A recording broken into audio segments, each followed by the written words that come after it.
You're afraid of being alone. Admit it. The silence terrifies you. The empty room feels like a prison. You fill every moment with noise, notifications, conversations that mean nothing.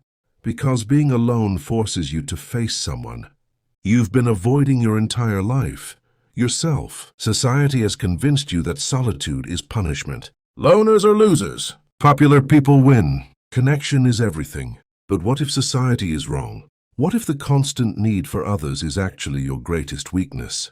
200 years ago, a German philosopher named Arthur Schopenhauer discovered a truth that most people still can't accept. He said that a man can be himself only so long as he is alone. And if he does not love solitude, he will not love freedom. For it is only when he is alone that he is truly free. Today I'm going to show you why being alone is your greatest source of strength. But be warned, this will challenge everything you believe about loneliness, connection, and what it means to be human. Subscribe and comment whether you fear being alone. Let's begin. Chapter 1. The Crowded Emptiness. His name was Elliot, 29 years old. Marketing coordinator at an advertising agency. Elliot was never alone. His phone buzzed constantly. His calendar was filled with social events. Weekends meant parties. Weeknights meant dinners. He had hundreds of friends online and dozens in real life. But Elliot had a secret.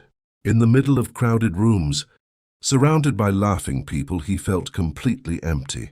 The more connections he made, the more disconnected he became from others. From himself, from anything that felt real. He couldn't remember the last time he had a thought that wasn't interrupted.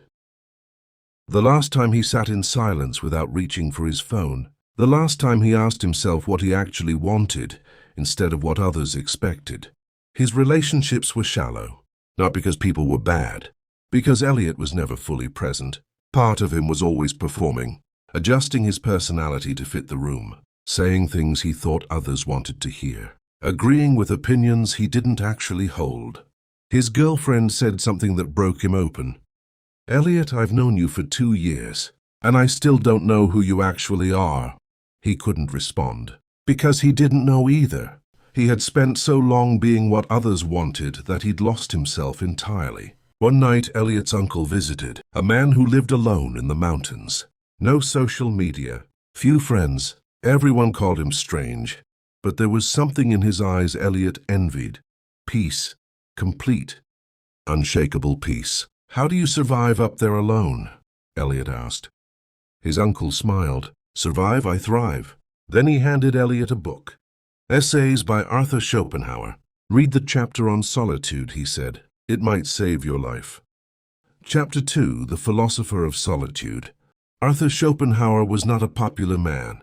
He didn't care to be. While other philosophers sought fame and social approval, Schopenhauer embraced isolation. He lived alone, wrote alone, walked alone with his poodle through the streets of Frankfurt. Society called him pessimistic, bitter, antisocial. But Schopenhauer saw something the crowd couldn't see.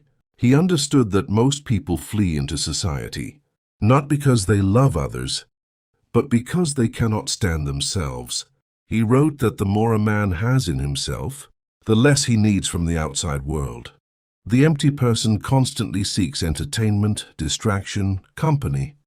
The rich person finds everything they need within. This struck Elliot like lightning. His constant socializing wasn't connection, it was escape. Every party, every notification, every meaningless conversation was a running away from the emptiness inside him. Schopenhauer taught that solitude is the source of all great thinking, all creativity, all self-knowledge. When you're constantly surrounded by others, you absorb their opinions, their values, their fears. You become an echo of the crowd instead of a voice of your own. He wrote that ordinary people think merely of how they shall spend their time.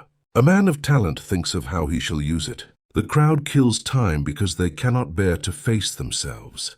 The wise man uses time because he has cultivated a self worth facing. Elliot realized he had been killing time his entire adult life, filling silence with noise, filling emptiness with people.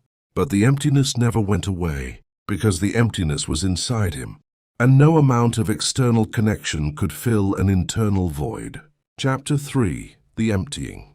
Elliot started small. One evening per week with no plans. No phone, no people. Just himself and silence. The first night was torture. His mind screamed for stimulation. His hand reached for his phone 100 times. The silence felt oppressive.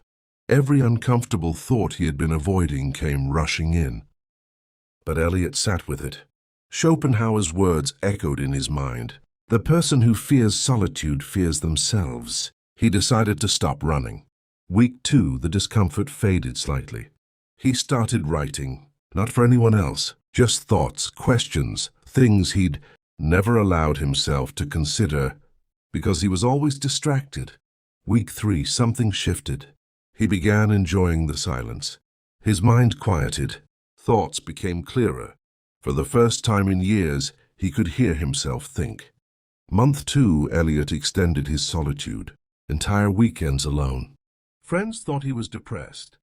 He was the opposite. He was waking up. He discovered interests he'd abandoned years ago. Books he wanted to read. Ideas he wanted to explore. A version of himself that existed before he became a performance for others. His girlfriend noticed first. You seem different. More solid somehow. Elliot smiled. I finally know who I am when no one's watching. Chapter 4. The Strength of Solitude. 6 months later, Elliot had transformed, not into a hermit, into someone who chose connection instead of needing it desperately. His friendships deepened because he was finally present. He stopped performing, started being.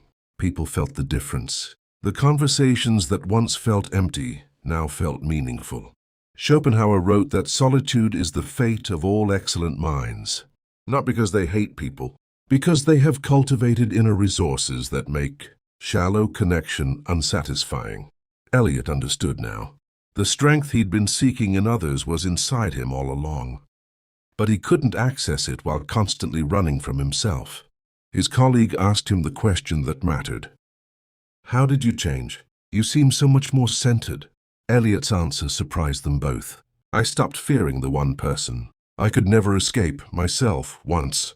I learned to be alone without being lonely. I became unbreakable. This is Schopenhauer's gift to the modern world. In an age of constant connection, solitude is the ultimate rebellion. In a world that fears silence, learning to be alone is the ultimate strength. You don't need fewer connections. You need a stronger self. And that self can only be built in solitude. So here's my question. When was the last time you were truly alone with yourself? What would you discover if you stopped running? Comment below. Subscribe if this shifted something in you. The silence is waiting, and so is the strongest version of yourself.